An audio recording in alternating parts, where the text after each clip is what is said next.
There now follows a ministerial broadcast to the nation. Good evening, and I think I can say that without fear of contradiction. No, you can't. Yes, I can. Now, I'm here tonight, obviously. Tomorrow night, who knows? But tonight, I have to tell you about this country's grave economic crisis. Now, let me put my cards on the table. I can finish the game later. However, the present crisis is largely due to the current shortage of natural oil, and so the government have produced a pamphlet. Unfortunately, owing to the current paper shortage, we have only managed to produce one pamphlet. This will be circulated not by the post office due to their current shortage of efficiency, but it will be passed round to you by your milkman. Due to the milk shortage, milk deliveries have been suspended. Well, in fact, it's a bottle shortage. Plenty of milk's being produced, it's just not getting into the bottles. And if that brings tears to your eyes, think what it's doing to the cows. Oh, dear. However, things are not as black as they've been painted, due to the shortage of black paint. Meanwhile, we must all tighten our belts, at least as soon as we can overcome the current belt shortage. And in conclusion, let me warn you of the impending shortage of government ministers. We're no fools, we're off to the Bahamas. Bye!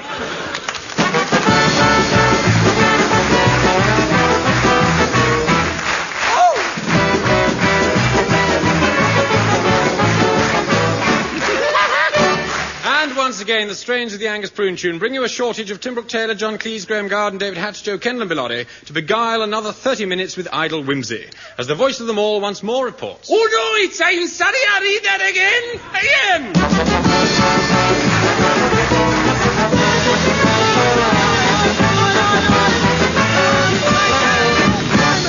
And we begin our broadcast for today with another talk in our series, Childhood Remembered. Sweet, fragrant memories of dear, distant days. Is it just my fancy, or were those childish summers always warmer? Was there always hot cocoa to dispel the nip of frosty morns? And was there every afternoon a passing funeral to throw stones at? And those long winter evenings in the nursery playing strip Ludo with Nanny. Dear Nanny. Will I ever find a goat like her? And so inventive, too. The nursery, our childhood world, with its doll's house and its 00 gauge thumbscrews, and wafting from the kitchen that rich, appetizing aroma which told us that cook was roasting another orphan. It seemed a house full of flowers, Sweet William, pinks and peonies, love in a mist, and Aunt Kate arranging red-hot pokers under the vicar's fingernails. And that birthday when I was given a little kitten and the junior vivisectionist's kit, and the wonderful little corner shop. For twopence I could get a great big bag of rat poison. And a rat. I remember sitting on my granny's knee. It took her hours to find it. And every Christmas, the carol singers nailed up along the drive. They're pretty little... What's the matter? I'm sorry, but, this really has got to stop. Is this something I've said? I'm sorry, John. You're just not to be trusted on this programme. I mean, good grief. You realise there may be children listening? Oh? What do you say to that? Can I have one on toast? That does it. Go on, out. Go on. Just a little one. No. You're finished.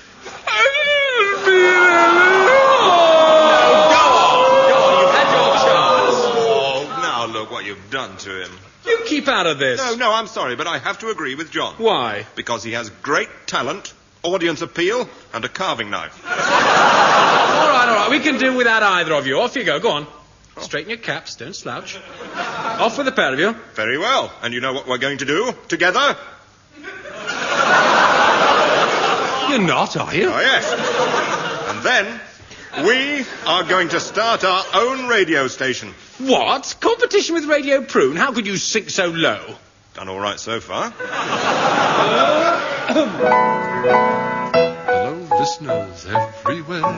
Radio Terrapin's on the air.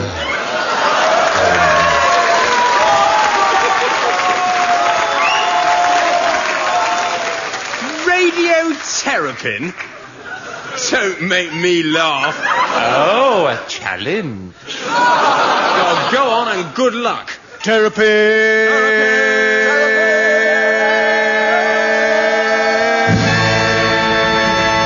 Yes, you're in tune with Terrapin. More or less. And our next program is... Yoga beginners. Pardon? Gardening. Yoga. Cookery. Oh, look, you can't do them all at once. Yes, we can. But we've only got one microphone. I'm afraid you'll have to share it. They'll have to share it. Okay? Right, carry on.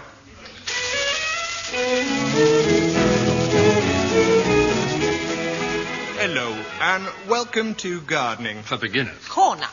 You know, now's the time of year you should be lifting your bulbs, Crossing your legs. And whipping half a dozen. pansies, and as soon as you can, get them into the bed. Coat them liberally with butter. And take a deep breath. Then, when you're in the correct position, Get a hold of a spade. And impress your friends. You know, a lot of people like to have... Plenty of manure. on top of the head, place the other hand. in a bowl of fresh cream. For 5 or 6 months. You'll be surprised at the results. Now, many of you have written in to say you only have... One buttock. Now, stand on your... Laddies, But don't forget to wear an oven glove. And on page 2 of your pamphlet, you'll find a photograph of... Fanny Craddock. and other pests.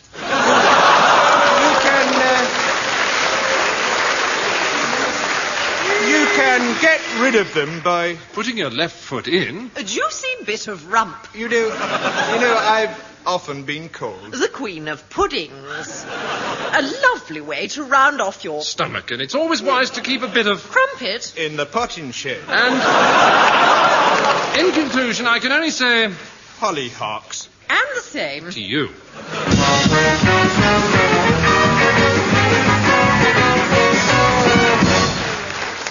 I see. So that's what they're up to. I'm going to leave the BBC and go into entertainment. Ladies and gentlemen, Radio Prune proudly presents your 3 million best tunes. And here to start with, we are deeply honoured to offer you that all-time classic, Just My Bill, sung by the legendary, the one and only, the terrific Eddie Waring. Oh, he's just... He's quite a lad, as a matter of fact, though no one seems to notice him as he goes by. But he did have a great game on Saturday against Old Kingston Rovers. Scored a try. Should be playing a great... Meanwhile, on Radio Terrapin... But a palace spokesman denied that any member of the royal family had been involved. The horse's condition is said to be satisfactory. News has just reached us that Radio Prune, the BBC's answer to the Titanic, has finally closed down. Mr. Hatch, the station's former managing director, producer, announcer, and small boring pain in the neck, has decided to retire. You're tuned to Terrapin, and it only remains for me to say 3 years later.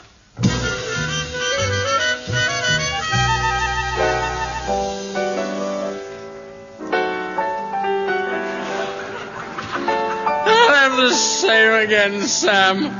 Don't you think you've had enough, Mr. Hatch? Enough, sure I've had enough. Not this crazy, gone-out, stinking world. That's what I've had enough of. I used to be somebody, Sam, you know that? I used to be somebody. I used to be Mrs. Gladys Zimbalvis Jr. And then after the operation, I used to run good old Radio Prune. Do you remember that, Sam? Radio Prune? Yeah, sure, I remember. But why not go home now? It's Christmas Eve. You've been drinking solid since 6 o'clock. Easter Monday. Oh, Sam, don't send me away. You're the only friend I got, Sam. You know that, Sam? Yeah. You're my friend. Aren't you, Sam? Yeah, Hey, yeah. Sam? Yeah, sure I am. We've been married 2 years. Oh, time flies. But, you know, I miss the old days.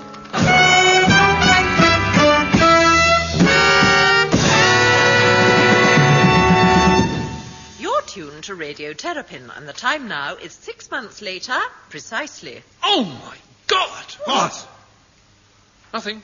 No, wait! Oh! Look at this! What? Nothing. Oh, no, wait! Look at this! Radio terrapin on the rocks. Let me see it. Look! Now, what was that about radiotherapy? Listen, Radio Terrapin forced to close down due to losing their entire audience. How can this be, good heavens? We've given them shows like Sing Along a Rolf, the Bob Monkhouse Comedy Second, News at 2 o'clock in the morning, Your 100 Best Poems by W.B. Yeats, Clive Jenkins Sings Gems from Crosby, Stills and Nash, Phone into Engelbert Oh, I see what you mean, yeah. Ruin! Let's see if there's anything about it on the news. Click.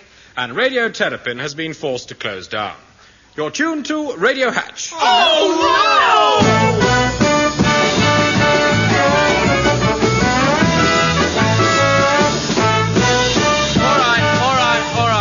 All right, you can have your old jobs back. All right. Bill, let's have a song. Certainly. 1, 2, how 1, 2, 3.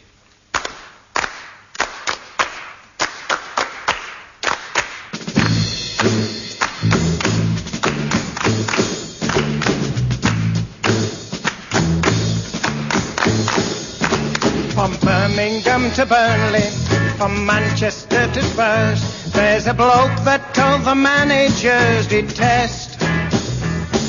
Some call him an honor, and some call him a twerp, but he's earning twice as much as all the rest. Cluffy, we can't get enough. Oh,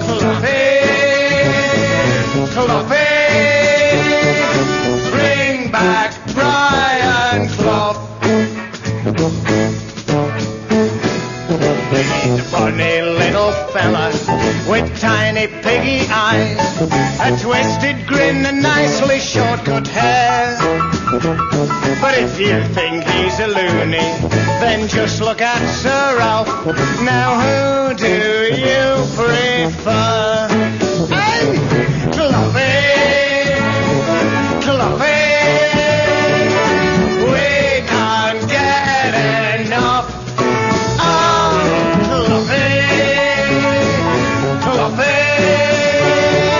Bring back Brian Clough.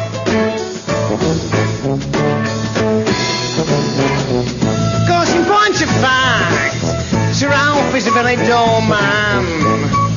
Well, perhaps that's the wrong word. More of a dull robot. Of course, I have been in trouble with the Football Association. But then what do they know? FA. In fact, I've also given a lot of advice to that clown, Edward Heath. Of course, he's not taking it. That's why the country's in such a mess. Point of fact, he asked me to go out and visit him on Morning Cloud. He said he'd send a speedboat to come and ship me out, but I said, it's all right. I'll walk. Brian Clough for England, Brian Clough for King, President Nixon out and Cloughie in. Yesterday, Derby, tomorrow, the world. With Cloughie, we can win. Oh, yeah, Cloughie, we can't get enough. Oh,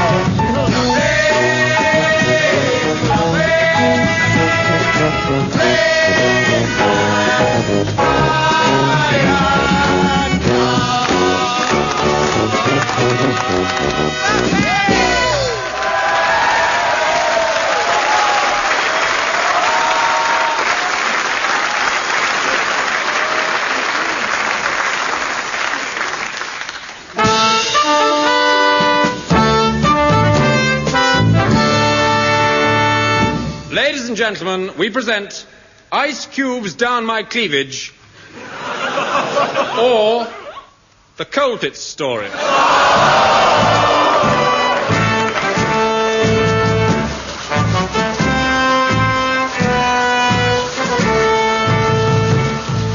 "1941, nearly 8:45. All over Europe, the lights are going out. Ow! Get off! On the green fields of Germany, English and German soldiers are engaged in battle. We're going to get married. Whilst back in good old Blighty, the songs of Vera Lynn are sending our lads off to war. I'm not staying listening to that rubbish. Sometimes our chaps may get downhearted, but there is always the voice of Sir Winston Churchill to say this to them. Never have so much been done so little by so often for so many. Yes, so few, so many times with never so little. But it's early days. It's still 6 years before the English can enjoy D-Day, the French B-Day, and the Americans Doris Day. The Germans are already beginning to take prisoners. Put them back. And to accommodate them, they are building a dreadful and depressing camp based on the original design by Sir Billy Butlin. Colditz.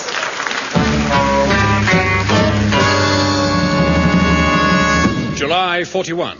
The camp's finishing touches are being supervised by Herr General Streik of the SS. What's that stand for? He's feeling defeated as things are not progressing as well as he'd hoped. He is, of course, as if you didn't know, the camp commandant. I'm getting ever so close. Bit of a sauerkraut, eh? Never get it finished. The prisoners are going to be up here this afternoon. Look at the place. Aren't even any curtains up. If that's not the right wallpaper, I ordered Mickey Mouses with little pink flowers. Oh, Gunter Saxon Bratwurst. Where are the Union Jack T-Mans? I'll never shop at Harrods again. The prisoners are here, Herr General.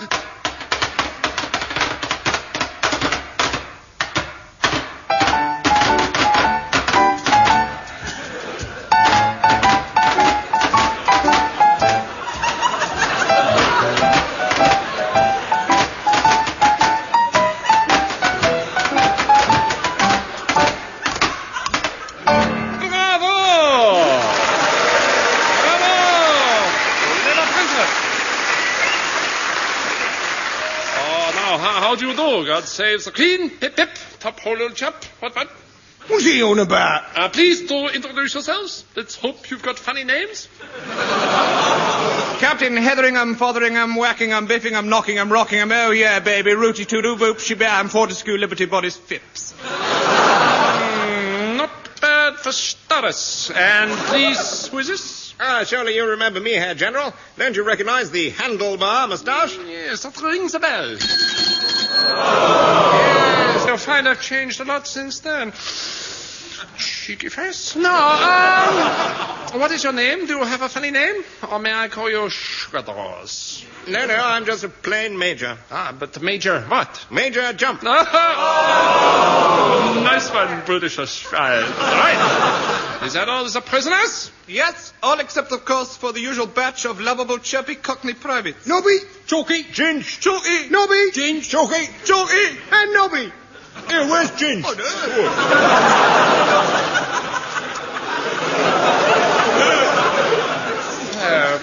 No sailors, No. Pity. Pity. No matter, let me introduce myself. My Christian name is Gunter. My surname is Streich. A shame, because I wish my surname was Lunch. Then I would be called Gunter Lunch.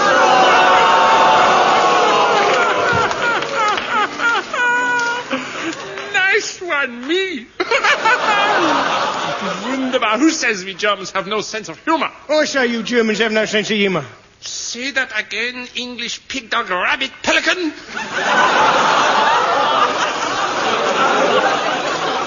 You Germans have no sense of humour.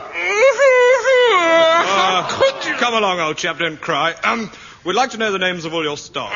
Well, I'm glad you asked me that. Here we have Herr Brush, Herr Net, Herr Lacker, and Herr Restore. 4 in a row. Bum, bum, bum, bum, bum, bum, bum. And my assistant Hans, whose surname is Bumps-a-Daisy. Here's the uncle. Der Onkel. of a delightful girl called Anne Goddard, who is therefore known as Hans, niece, and Bumsy Daisy. You're right. We Germans have no sense of humor. Hey, General, I think you'd better share to ourselves. No, I'm so sorry the cell is not finished. I tell you what, you can have my room. Very decent of you, you square-headed German pig. You're welcome. Bienvenue, willkommen. You will find tea and crumpets in the fridge, and for the lovable chirpy cockneys, there are Nelly deals and mouth organs under the beds. One thing. Many Britishers have escaped from Colditz, so I must ask you, promise please, you will not try to escape. Okay, we promise. Well, you know, sir. You're fibbing, aren't you, eh? Of course you are. You mean you're going to have a show? You're going to have a show? You're going to have a show? No, you're going to have a go, surely.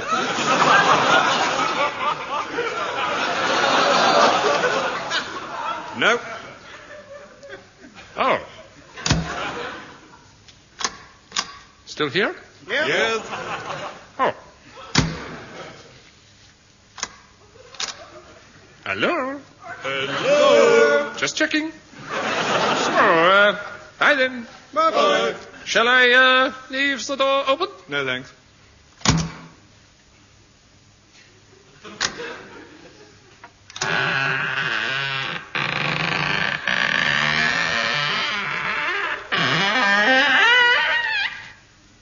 Have you gone yet?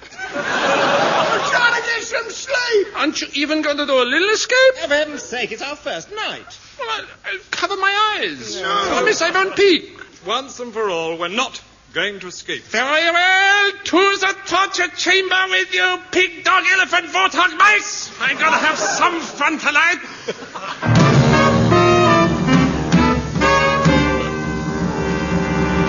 So the brave band of Britishers were led downstairs to the very bowels of the earth below Colditz. There was nothing in the room but a table, a chair, and a dim light. Hello?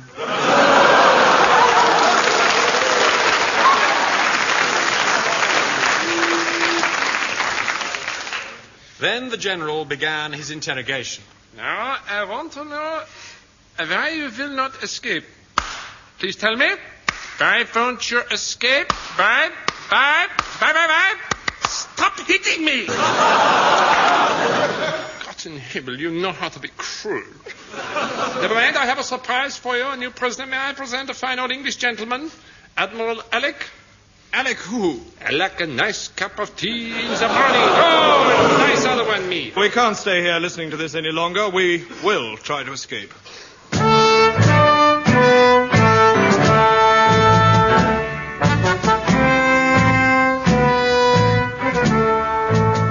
For days, the plucky lads worked on a tunnel, digging with knives, forks, and spoons. And it wasn't easy, eating their dinner with pickaxes and pneumatic drills. At last, when they were only inches from the surface, the captain gave his final briefing. Okay, chaps, now, as you can see, I've had you all dress up as German Frauleins. That's largely because it turns me on. But also so that if you meet Jerry, he'll be friendly to you. But I've also insisted that you don't shave so that he won't get too friendly. If you do meet any German soldiers, a word of advice, don't shoot them. That could arouse suspicion. First, you say to them, Guten Morgen, mein Herr, then curtsy, and then shoot them. And in the event of you being captured, you each have a revolver and one bullet. So for God's sake, be careful with them or you could get hurt. Okay. All we got to do is push this last piece out of the way and we're outside. 1, 2, 3, Oh, well, I didn't really want to escape. No, it's all right, Captain. I think I can move it. God, blimey, it's like a great enormous bath plug. Nonsense. Yeah.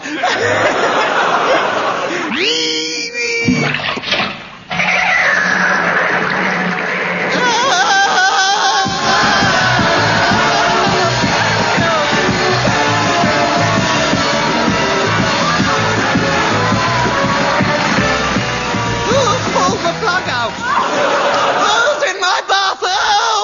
Swim for your life! Go, Struth, look at her. She's like a wacky fucking great iceberg, 1/8 above the water and 76/8 below.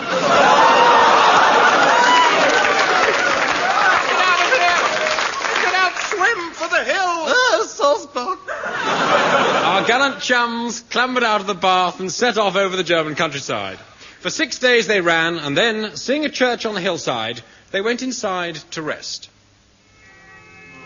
But, as the script would have it, the Oberfuhrer was in the habit of visiting the same church. For a long time, he did not notice the British soldiers until something aroused his suspicion. Wait a minute. He said to the lovable Cockney soldier, Tell me, please, why are you playing cricket in church? Your explanation had better be good, otherwise you will be in a lot of trouble. And the soldier replied, Sir, we have been escaping 6 days now.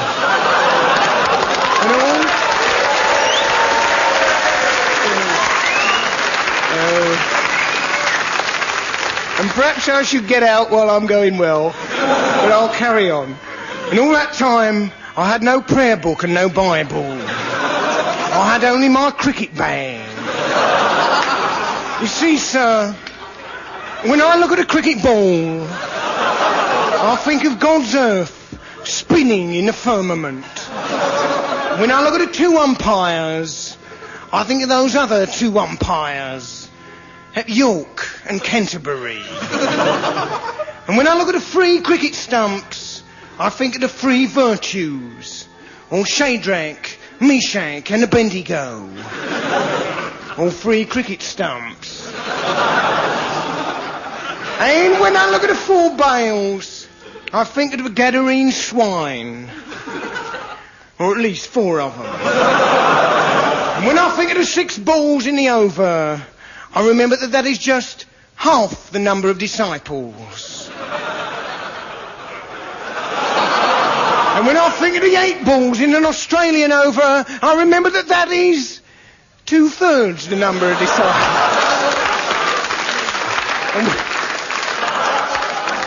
And when I look at the 11 men in a team, I think of the 10 commandments. Plus 1.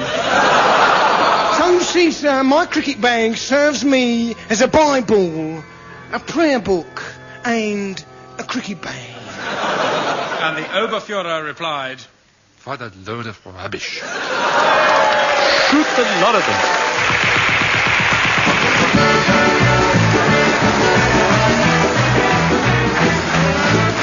You have been listening to the last Angus Prune show in this series, starring Tim Brooke Taylor, John Cleese, Graham Garden, David Hatch, Joe Kenner, and Bill Oddie. The script was by Graham Garden and Bill Oddie, and Bill also wrote the song. Deck of Cards was by Tim Brooke Taylor. The music was played by Dave Lee and the Boys, and the arrangements were made by Leon Cohen. The programme was produced by John Castles and David Hatch, who are going into solitary confinement immediately after this. I'm sorry, I'll read that again, once again. My name is Angus Prune, and I always listen to I'm sorry, I'll read that again. My name is Angus Prune.